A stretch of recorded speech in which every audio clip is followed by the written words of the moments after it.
a bedroom in your house, or a local coffee shop? No, I'm not suggesting places for Jeff to take a nap. These are actually a couple of locations where small business owners may go to do work. A recent study showed that the remote worker population has increased over 45% in the last 5 years. In this episode, we welcome Desire Stewart, co-owner of the Paper Clinic, a local co-working space. Together, we'll discuss this growing trend. We'll also talk about company culture and customer service. Then later on Trending Tips, we'll take you through the steps on how to create a powerful elevator pitch. Whether you are a home contractor or running for city council, having a polished 30-second introduction for your idea or business is an absolute must. And as always, we'll dive into the fishbowl for another oddball interview question. It's going to be a powerful show and we have lots to share. So let's get to it and fire it up. If you're an entrepreneur who wants to learn how to manage time, achieve goals, and increase profits, Trending Now Talk podcast is for you. Weekly episodes include business leaders who reveal valuable insights and lessons learned. Also, your hosts Cynthia Cintron and Jeff Guadalupe share tips and trends focused on areas that will help feed your entrepreneurial spirit and fire up your success. Hi Desiree, welcome to Trending Now Talk. Hey Cynthia, hey Jeff. Thanks for having me. Oh, we're happy to have you. We're excited about today's show.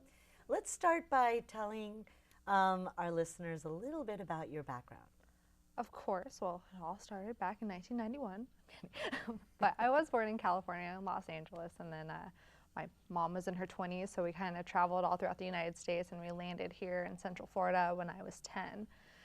So I got the luxury of growing up as a beach bum. So nice. One of the perks of growing up in Brevard County. Beach baby. Yes. Yeah. So I'm a graduate from Space Coast High School, which is a local high school here. And I also graduated what was Brevard Community College ages ago. I still haven't updated my diploma to say Eastern Florida. That's where we are today, Eastern Florida State College. Exactly. And then I transferred to UF, where I studied microbiology and cell science and a minor in philosophy. And then I thought I was going to be bound for med school. And then after a couple gap years, I was like, I have no interest in being a doctor. Yeah, okay. Well, must have broken your parents' heart. No, they were happy. They were like, do what makes you happy. And I'm like, I don't want to be the doctor. I want to be the CEO bossing around the doctor. How come your parents were my parents? I wanted parents like that. They wanted me to be the doctor. They were just happy. I'm a firstborn or a first generation college student. Okay. So they were just excited that I went and graduated. Exactly. So, but then I transferred to FIT, got my MBA in healthcare management. And when I met my husband, Blake, which we had a couple weeks ago, I was managing a bunch of medical offices locally, and I'm sure we'll talk about it later, but we looked at each other and we're like, let's go in business by ourselves and be our own boss. And and now I have too much stuff going on. I know, right? Well, let's go ahead and dive into it since you mentioned it. Yeah. So Blake is an attorney. Mm-hmm. He's working for a law firm at the time, mm-hmm. and you were working in a medical business. And well, before we segue into how you all went into business on your own, the decision, that moment before you made that decision, something happened for you when you were working for someone else that led you into entrepreneurship. Tell us about that. Yes. So both Blake and I, he was never a good corporate guy. So you met him. Corporate thinking. No. He cleaned up for you guys, but he likes his faux hawk. He likes his goatee with his Guns N' Roses t-shirts and his Jordan high tops, and nothing will stop that. My kind of attorney. That's right. Yeah. That's why he's my attorney. He still does consults like that. His clients love it. Don't understand it. But and then me, I was, young gun in my, early 20s. I'm like, I'm going to go in my hospital administration. And I got passed up for a promotion, wouldn't give me a raise. And I was like, man, I'm pouring my heart and soul, working overtime. I don't think that I'm being valued the way that I think I should be. Right. Exactly. And I was like, why am I sacrificing my skill set for these people who, don't really value it? When he hates what he does anyways. We could just go off and do our own thing. And he was a solo practitioner before, but he's very skilled, and he hadn't lost a case at that time, but he lacked the business skills it took to, you know, how to network, what's a business card, how to do an elevator pitch. He just didn't have those basic skills. Right. So it was the ultimate partnership. Yeah, right. Well, that's what happens a lot of time with entrepreneurs. Entrepreneurs, you really have to have an understanding that you have to be well-rounded. I love entrepreneurs that say, I don't like doing sales. It's like, really? Right. All right, well, you know, brush up your resume. You'll be using it in a year or so. Yeah. But what we also find is entrepreneurs or wantrepreneurs, as Cynthia says, that they don't have that tipping moment where they are in corporate kind of atmosphere. They're going through some of the situations that you just shared, and now they're looking for another corporate situation that they think it's going to be better because they have these benefits, or the management there is different and it's going to be different. And wouldn't you agree that that's not necessarily the case, that corporate thinking nowadays is corporate thinking? Yeah, it's definitely a personality type, and you know, I think personality is like us. We don't do well with being told no. Right, or Yeah. being restricted, or growing. Yeah. Yeah, or even creativity. You know, being Creativity. able to be dynamic with choices and stuff. Sure. So Drawing inside the lines. Yeah, being inside that box. never did that. No. Yeah, playing inside the box. No. Don't I keep like me in the all that sandbox. white space outside the line. Yeah, like we need sparkles everywhere. Why not? Okay, so, right. So you and Blake are having lunch, Correct. and you have this discussion. Did Yeah. you know going into the lunch that you were going to have this discussion, and what did you talk about? Well, he was telling me, like, because at the time he was working in Orlando, so he was looking at more local places because we live in Melbourne to start up. So his commute was a little bit, you know, because I don't know if you've ever commuted from Melbourne to Orlando on a regular basis. I did it I to have. Miami. It's horrible. Yeah, it could be an hour and a half, could be 4 hours. Sure. You never know. So, but he was telling me how, you know, bleak it was looking. He's like, I don't want to go into another corporate job that I hate. And I kind of just threw it on the table. I'm like, well, why don't we just start your own thing? And he like brushed it off. He's like, don't be silly, Desiree. We wouldn't do that. we just got married. Like, we got expenses. Jump into the pool. Yeah. And I'm like, no, seriously, like, you know, what do we have to lose? You know, I can still keep my job, and, you know, you can start taking on clients and stuff. Sure. So, you know, we started, you know, put our toe in the water for a little bit, and it worked out good. And I think after a month after we had that conversation at lunch where he looked at me like I was crazy, he started taking on his clients and starting to advertise and get his brand together. Yeah, he started running with that ball. Exactly. And I think 6 or 7 months later, then I officially left my job, and it was just me and him taking on the world with, you know, we had to survive and we had to provide for ourselves because we were our only paychecks. Baptism by fire. Exactly. It's the No best safety way. net. Yeah. And sometimes that's what creates a success. Exactly. When you don't have that safety net. Yeah, 4 years later, and Yeah. we wouldn't do it different. And now you have multiple businesses. So you have the law firm, you have the paper clinic, I and have a business brokerage. business brokerage. You're actually busting at the seams at the paper clinic, last I saw. So Yes. you're going to take over the county and probably the world in 30 seconds. And you're also on the director of 2 not-for-profits. Yeah, so When do I sleep? Yes, yes. so time management has got to be something that is a challenge for you. What are your, give us some tips on time management and what you do. How do you keep all the balls in the Organized. air? I'm still very religious with my weekly planner. So every June I get so excited because all like the planners get sent to Target and Walmart, and I pick out my design. I'm like, oh, this is going to be my best friend for the next 365 days. And I'll literally keep a planner every week. So A physical planner, not one, not the electronic. you Something you forget can about touch. the electronic. That's, okay. Like, you know, my planner is in my book bag, or that's my Good for laptop you. case, or it's on my That's me. desk. Can't forget about it. And every Sunday or Monday morning, I go through and I write down everything I need to get done. And I try to spread it out on days where I won't be overwhelmed. Sure. And it's realistic that I'll get it done. And probably 90% of the time, I can stick to it according to what I have planned out that week. And other times I'm flexible, or maybe someone else dropped the ball and I can't do some things, I'm waiting on them, then it just gets bumped a week or so or a day or so.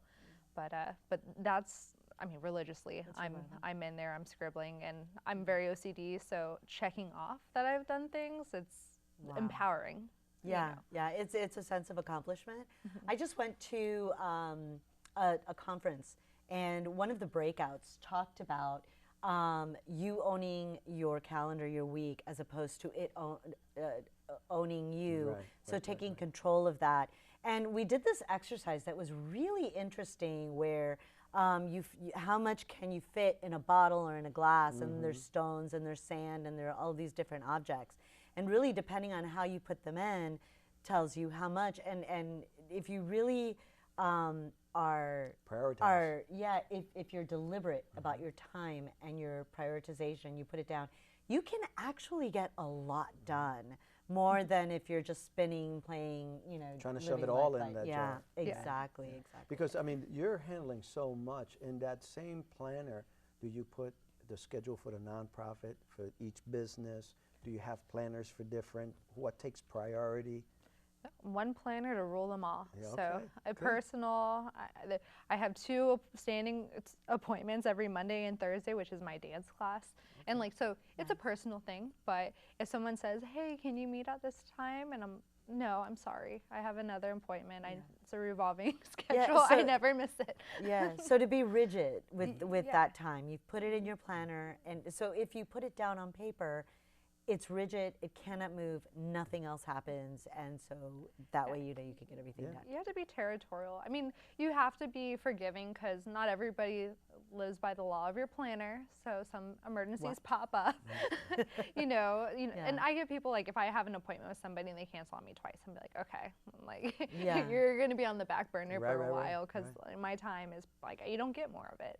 And especially having so many people who are relying on me to do what might be simple tasks or might be complex tasks, it's really important for me to stay on time, or else I affect other people and how, they do their jobs. Sure. So even when I go into the office, I'll tell people, please do not interrupt me unless it's these things, because it's just not worth my time right now. I really have to stay focused, and I'm respectful and, nice, and sometimes there's things that just derail your schedule, but you got to work with it. Sure. Actually, that reminds me of HBUT that we talked about with Deneen in a previous episode, highest and best use of time. Yes, and that's a real estate term. Yes, she is a real estate agent. Yeah. So, do you have a to-do list that includes fixing things that are cracked, broken, old, or half done? Stop stressing. Call Diversified Contractor Services, the premier choice for those in need of the professional alternative to doing it yourself. Diversified Contractor Services specializes in helping seniors, small businesses, and busy professionals who don't have the time or ability for light construction, repairs, or maintenance services.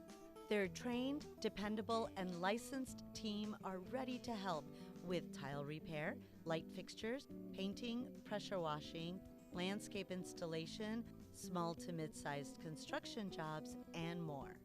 Diversified Contractor Services offers high-quality workmanship that's honest, dependable, on time, and done right. Call today for a free estimate, 321-215-8208, 321-215-8208. Also, connect with us on Facebook, Instagram, and LinkedIn. Just remember our name, Diversified Contractor Services. N2 Publishing is the leader in their industry, creating custom publications that connect neighbors to neighbors and business owners to hard-to-reach customers throughout the nation for nearly 15 years. And locally in Satellite Beach with Tortoise Island Living magazine for over 10 years. N2 Publishing is passionate about turning neighborhoods into communities, and through a hyper-targeted, multi-touch point approach, their business partners reach their ideal customers in a unique and powerful way. If you are ready for your business to make the right impression with the right customers, call today 321-604-0595. That's 321-604-0595. Also connect with Tortoise Island Living Magazine on Instagram and Facebook. So getting back into your calendar again, you had mentioned something that caught my attention real quick, and that was your personal life. Because with that busy schedule that you have, sometimes those things, life events, can really mess up a calendar. Do you find that to be the case? It is. I'm very blessed to have my husband. So, because I'm more the culprit of, we'll be at home watching a movie together, and I'll whip out my laptop and be like, let me just crunch out these emails. Uh-oh. And, he'll give me the side eye, and he's be like, we've worked all day. Can't you put that away? And I'm like, yes. And, we have a rule that, when we're home or if we're at dinner or something, we put the phones away. And, of course, business is our life, so we talk about it, but it's one thing to be doing it and then talking about it. So we make sure that we draw that line. But it is kind of, I make it clear even to my staff, my team, the volunteers that I work with, family comes first. Absolutely.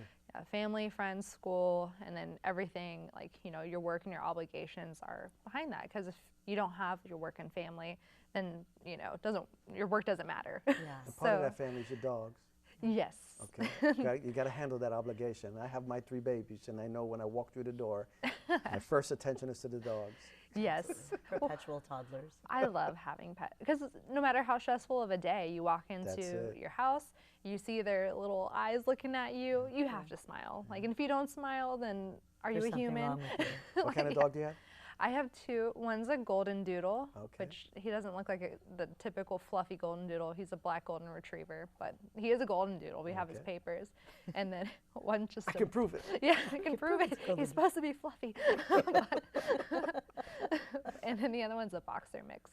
A boxer Nice. mix. Yeah. Okay. See, She's those are the fun. 2 babies. Yeah. But it helps us to understand the importance of keeping everything in proportion and balanced. And because, again, especially with the businesses that you carry, it is very important. Speaking about that, Cynthia Speaking had a of- question. Yeah. So the paper clinic, it's a new type of business, but with so much change in corporate world. Brick and mortar is not the first choice for businesses anymore. So workers are going to different places. Can you tell us about the paper clinic, the concept, and Of course. So we came up with the idea after we started Stewart Law. Within our first 2 years of having the business, we had moved 4 times, and it was because we would have a need, and then we'd find a space that would fulfill it, and then we would outgrow it, and then we'd have to go find another place, or maybe the office was a shared office that we had, and maybe it wasn't the most professional or didn't fit our style, and then we had to move, or maybe we were relying on a favor of a friend who was, gave us an office space at a super discount, but we felt bad. So I always looked at, like, and for attorneys, every time you change a location, it's like rewriting the Bible almost, changing the mailing address, letting everybody know what's happened, rescheduling all those consults for the different location and telling everybody where it's at. Attorneys are a very personal thing. So for our clients, changing locations is a big deal. yeah? So I was like, there's got to be a better way. Why can't there be a space where we could start out, where it's just conference space, which is what we needed at first. And then we could expand and get more serious as our business grew, and especially, like, it was hard because different budgets as we were growing. Obviously, someone who's starting out just can't go and slap down, first, last, and security on a 1,500 square foot space, and then on top of that, go decorate it and furnish it. It's quite a lot for somebody to do. Yeah. Well, you spend the majority of your time in your office space, so you have to. There's so much that you have to do to make it both functional and comfortable. Exactly. And have an atmosphere. Yeah. So that's when we got the idea of it, because I was like, there's got to be a better way. We could do this. We could pull our resources, and especially with a contracts attorney, we were eating up toner like if nobody's business. And then, like, the the scanners that we were buying, like, were not scanning fast or properly. And, you know, so even one of our first investments, which was like, was a You're burning them professional, you know, printer, we're like, oh my gosh, can we commit to this for 5 years? You know, like it's only $160, but you know, that's a lot when you're starting out. Yeah, Sure. absolutely. The costs add up. Yeah. And that was our biggest investment. Like, man, like other attorneys need it. Like, what if we could just split up the cost and it'd be like nothing? It'd be great. So, so that's how we set up the paper clinic. Okay. So it's a bunch of shared resources to make it more affordable and functional for growing entrepreneurs. Yeah, what really called my attention was the private, the communal and the private space. So conference space, meeting space, which offers the privacy that you need when you don't need the privacy if you're just making phone calls. I mean, there's so many different options, and yeah, the coffee shop just doesn't cut it anymore. And sitting at home, and it doesn't matter what type of business either. I used to use the coffee shop. Did you? I did. I've gone to the did. coffee I was shop on the before, road. yeah. You're on the road. You're in between appointments. Oh, you had to have been. Oh, I still do. Yeah, see, and I take meetings, and I still take meetings in the Sure. coffee shop. There's a time and place for everything, but when you're talking about where you have an office, say you're an accountant or an attorney or the Insurance type broker. of business, an insurance broker, you do kind of need a home base where you can print. Because think about it, if you're printing or if you're signing onto Wi-Fi, there's certain things that you need to be consistent. And if you don't and it's not working, then you have to stop everything you're doing, hard left, and park and make those things work. And that eats up into your time and your calendar. So that need to have things that you can expect and be comfortable in, yeah? Exactly. So, and like even mail, you know, because a lot of entrepreneurs, and we have a service for this too, when they set up their business on, you know, Sunbiz, you have to give a mailing address. So a lot of people are like, well, do you want it to be a P.O. box? Because everybody can tell it's a P.O. box, or even if it's, you know, in the suites, Right, you know, right. where, you know, it'll say a suite, but really is a FedEx or, you know, something like that. Like you want people stopping in, like, hey, I'm looking for a law firm. Well, you Kinda can't do a difficult. Google My Business on a mailbox. That's so right. if you That's want right. to, Gotta have an address. yeah, that's really important. The Google My Business, because you can now, people are learning that you could use it as your Facebook and really create a lot of traffic for your business. So it's important. Exactly. There was another point too, as an entrepreneur though, and when you said it, you were talking about insurance brokers and everything. There's also a safety of having a business location that's not at your house Yeah. for you. Yeah. Because you go home to do business, it's real easy to get sidetracked. The phone, the personal stuff, the dogs, you know, life, and then you don't find yourself as stringent handling your business. But when you have another location that you can go to, which is just like the locations that you're providing, it makes a big difference. It keeps you focused on your business rather than getting that sidetracked. Yeah. Exactly. Definitely. And even the soft skills as collaboration. So people who do have the luxury of working from home, sometimes you lack that, you know, person-to-person Human fit, interactions are still super important.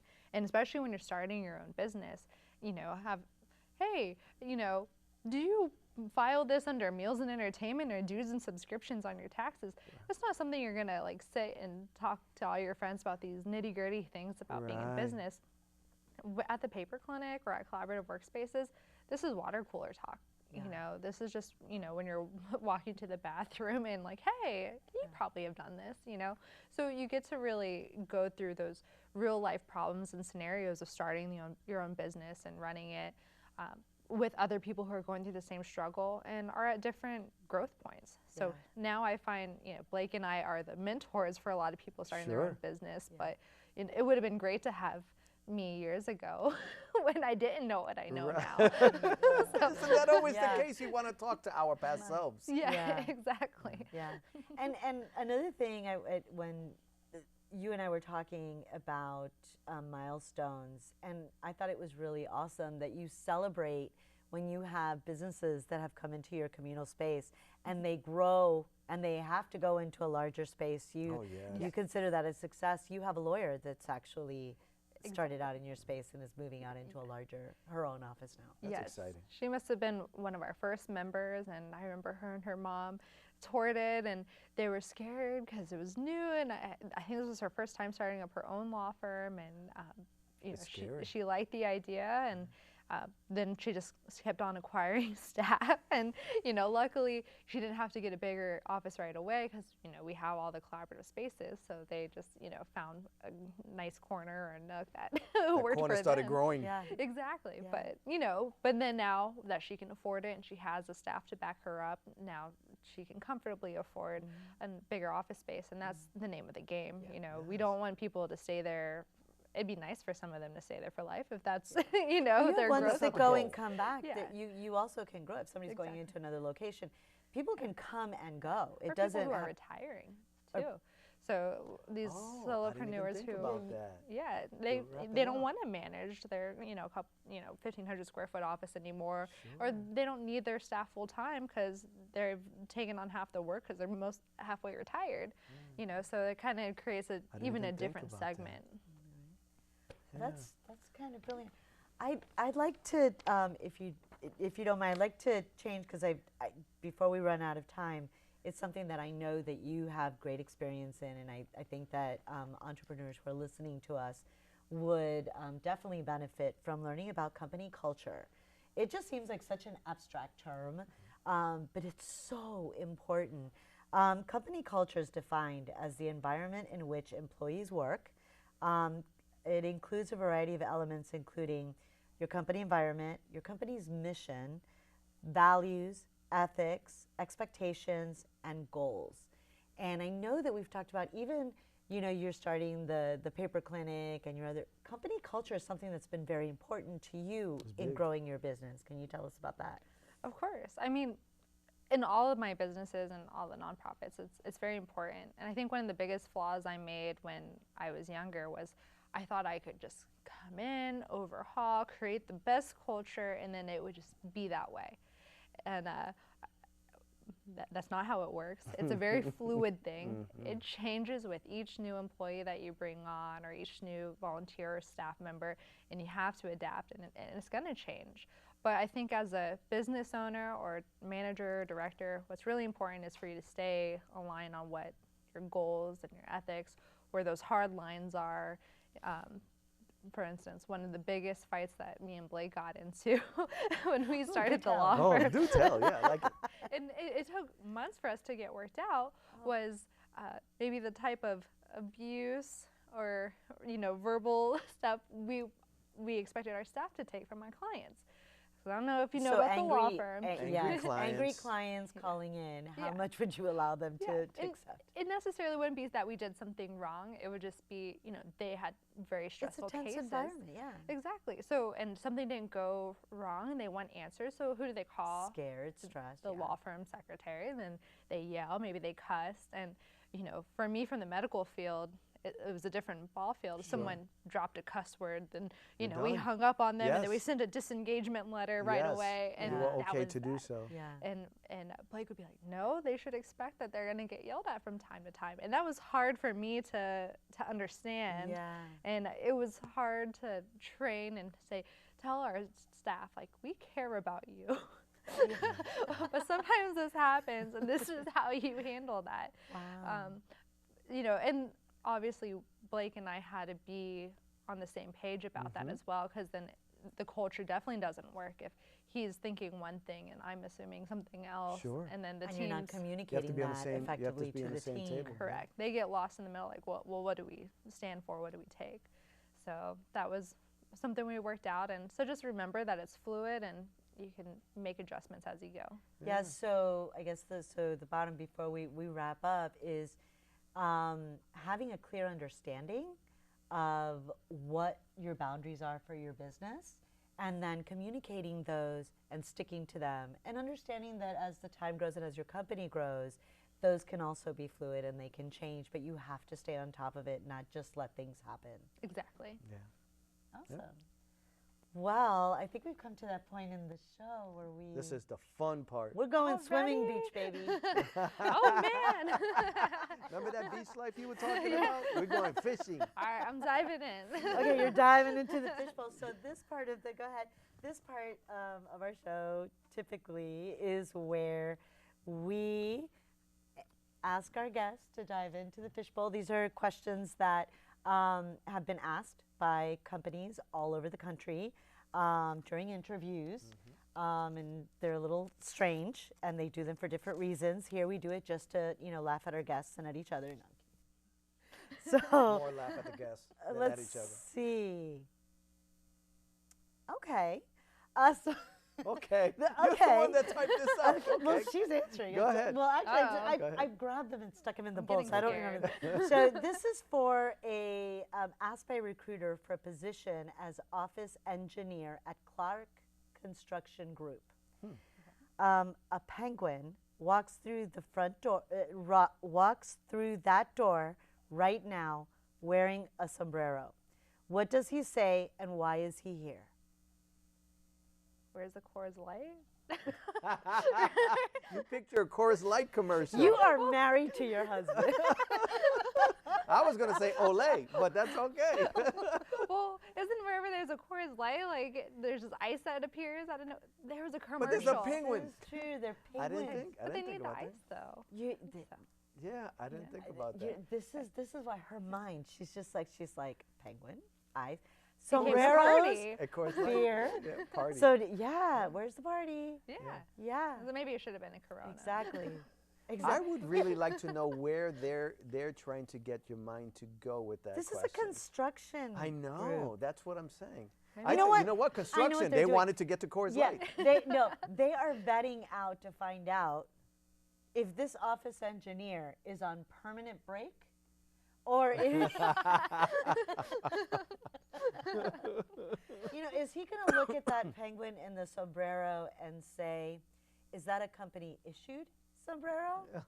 Is that a hard hat? Is that a hard hat? Is that a hard hat? Wow. I like that. I like that. Is that OSHA approved? Is that Yes. OSHA approved sombrero? Yeah. Do they like make those? I'm gonna go home and order one right now. Yeah, I'm I telling don't know. you. I bought a lot of different hard hats. I didn't think about a sombrero one. Yeah, but why is the penguin walking in your door? That is the question. It's a party, To party? Why does he think that there's beers there? because I'm here. Okay, well there you go. Party's here. Well, thank you for answering that question, That's it. girl. You know because what, Desiree, you're hired.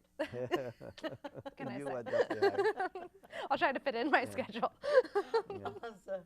Well, thank you so much for It coming. was a blast playing having you, with us. Desiree. Thank you so much for having us, or having me. That too. Well, us maybe. Leasing and managing an office space can be expensive and time-consuming. These days, many professionals are opting to work from home or at other non-traditional locations. This, however, can present a whole other host of challenges. The Paper Clinic is a workplace for business professionals just starting out or already established, offering a variety of types of workspaces with access to mailboxes, printers, Wi-Fi, meeting space, both communal and private, as well as many other amenities needed to run a business. The Paper Clinic offers an environment for professionals including CPAs and accountants, attorneys, business consultants, insurance agents, and account executives to start their business affordably while making business connections and having access to much-needed resources and mentorship.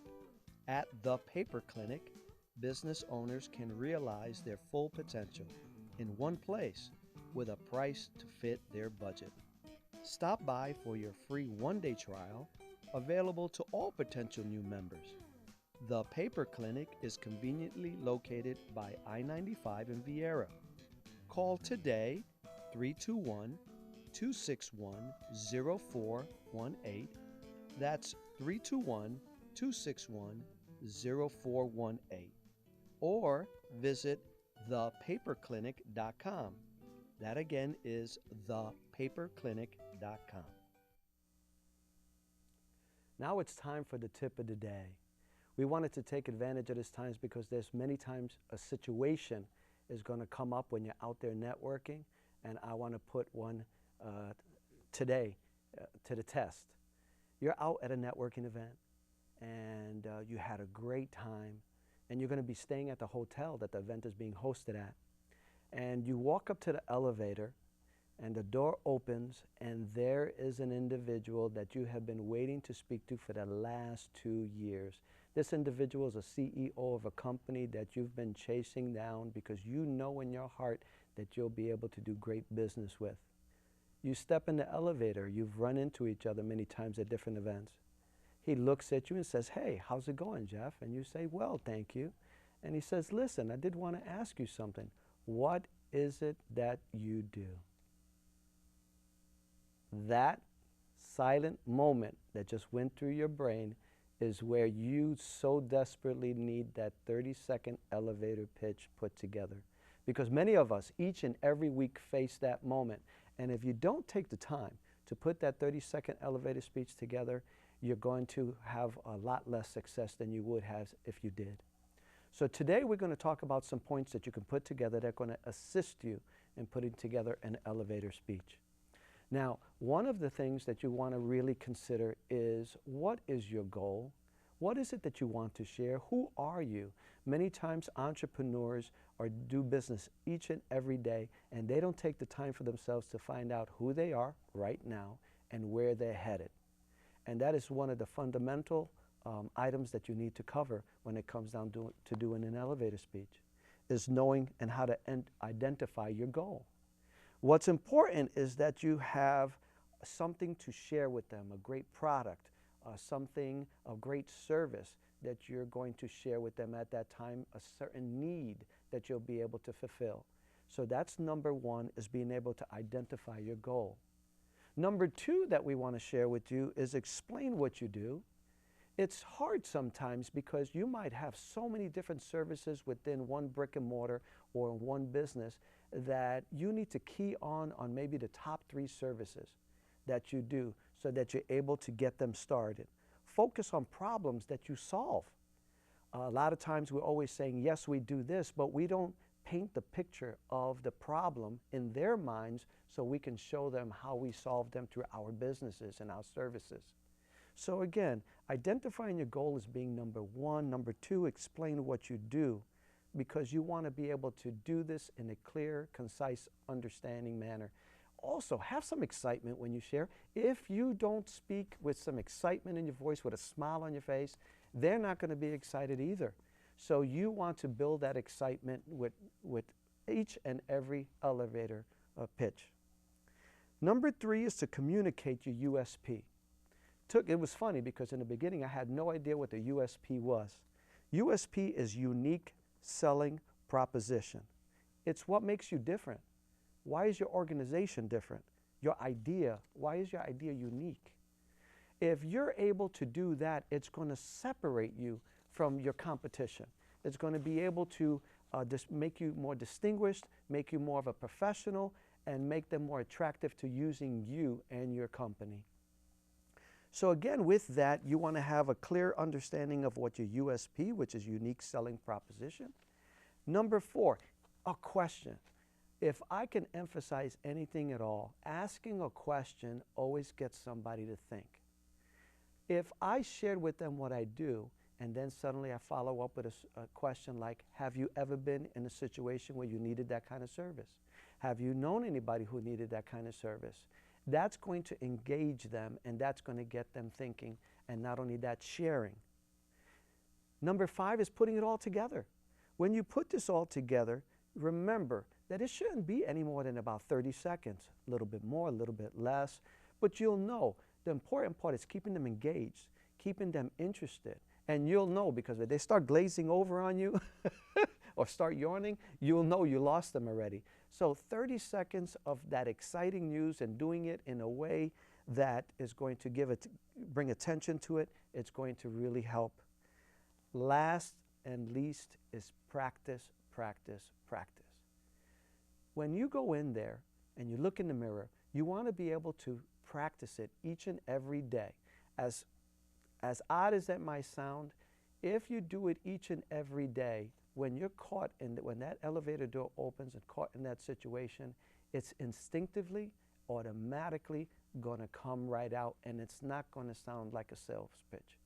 And that's so important because, again, everybody out there in the networking community is so used to sales.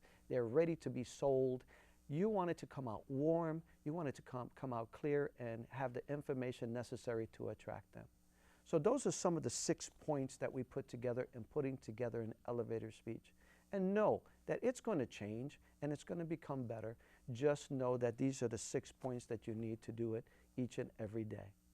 Now we're going to take some time to get some thoughts from our guest and Cynthia. Any thoughts? Any questions? That was fantastic. I'm really excited. Desiree's decided to hang out with us. She wanted to come out and play. She wanted to come play. It was the penguin in the sombrero. I know. I know. It was. It's coming. But yeah, so one of the things with the elevator pitch is I had a tip a while ago, and it has served me so well. Once you've written it down and you're comfortable with it, record yourself giving it. I like it. Record yourself and then play it back. Play it back to yourself. The point is to really have it ingrained in you, memorized, and you want to hear what you sound like when you're pitching. Because what's going on in your head, I know that it happens with me with intros sometimes when I'm writing for the show. I write it down and then I'll say it out loud. It's like, that is Doesn't sound right. bad. Right. No, and then I go back. What do you think, Desiree?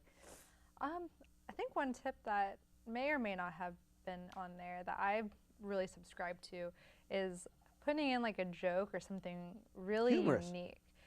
Because I do a lot of networking, and it's very awkward when someone recognizes me and what I do, and I have no clue who they are.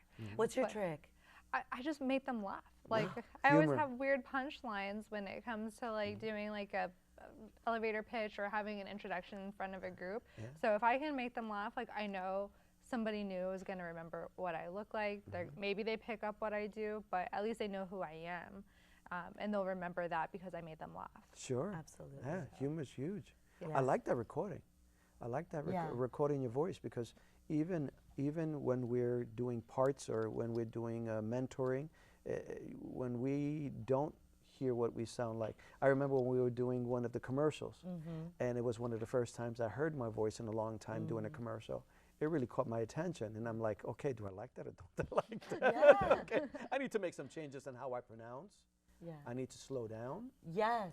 you know, because sometimes you get nervous and you you rattle, and you gotta relax, Yeah. and that's why you take that 30 seconds, which feels like sometimes 5 minutes, Yeah. and Yeah. and you have to slow down. Absolutely. And also, don't take for granted that people know what you do. They may know what an attorney does. Oh, you're an attorney. Okay.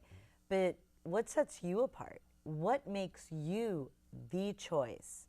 You know, there could be 50 business law attorneys in the phone book. If you have a moment and if someone is asking you, don't assume that they're just asking to be polite, especially if it's a 30-second speech. It's not that long. Know what your value proposition is. What sets you apart? What do you have to offer? And be ready to give that. You know, practice it. You know, like you said, and don't take for granted that people know what you do, because they don't. Did you find when you started doing your 30-second that it changed quite frequently, or you kept it for a good long time? What did you find? Yeah, I was very standard, and I wrote it down and practiced it. And Yes? it probably stayed that way probably for about a month or so. Okay. But once, you know, networking is like a muscle. If you don't use it, you lose it. Exactly. Yeah. And you got to train it.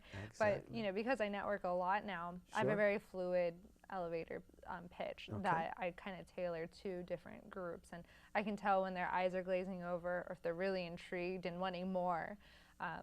But so it's probably never the same now. And it's not going to be, because again, if the elevator opens and it's a CEO of a construction company, even for myself, I have to segue into a construction thinking. Yeah. If I am looking at a realtor, I help realtors with the handyman services in their homes. So I have to cater to that. Yeah. Know your audience. So you have to know your audience. And sometimes people get the elevate and then they lock themselves into it, and it's not going to work. And that's why the information even shared, you're going to change. You have to know your audience. Well, that's why the practice is important, so that it just rolls off, so that you know and you know who you're talking to, what you want to say to them, and you know what those 3 really important points are about your business that everybody wants to know. Sure. You know, what makes you special. Yeah, but the recording it, I remember the first time that I recorded my elevator speech. And of course, as your business grows and you grow, it changes. You've added services, you've added, and it doesn't hurt to have your team, your staff, know your elevator pitch. Absolutely. Make sure that the person who's answering your phones know what your business is. What do you think about that? And I think here's the key and why elevator pitches are so difficult for a lot of people. People don't like talking about themselves. They don't like talking about their own business. So by virtue of writing your elevator pitch and practicing it, you're getting used to, and it's normal to talk about your business. And the more times you give it, the more natural it becomes, and the less you need a script, and then you can kind of just ad-lib it. Yeah, then you can morph it, and it just becomes more natural as you're delivering it. You know, that's something that you bring up a really interesting point.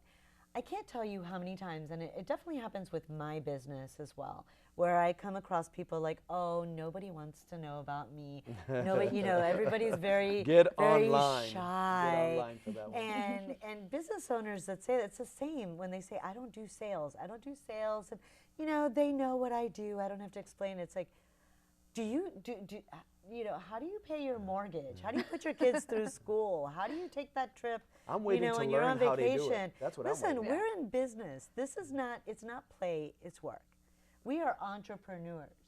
You know, really coming to terms and being, Deneen mentioned this one time when I was talking to her. She was in an earlier show. And I love it because she's also very young like you, and she said, I can't stand when real estate agents say, I'm not a salesperson.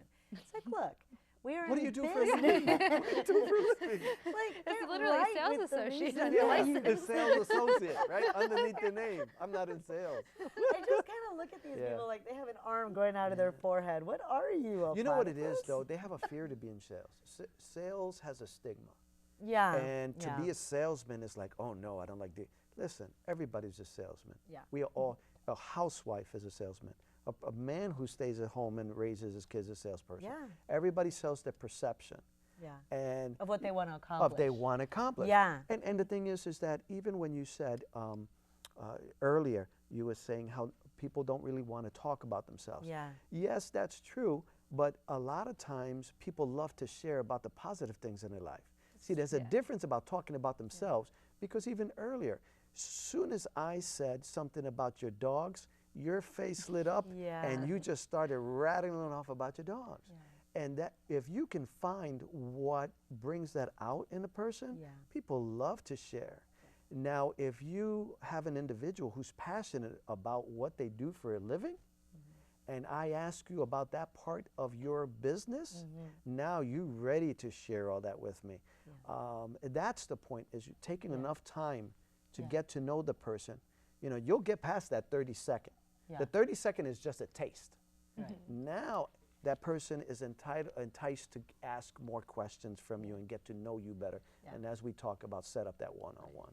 Well, absolutely. And I think that's what's important for entrepreneurs to understand, is that this is a moment for you to begin building your credibility in the eyes of the people that you're talking to. It's not necessarily that you want to sell them something in 30 seconds. That's never going to happen.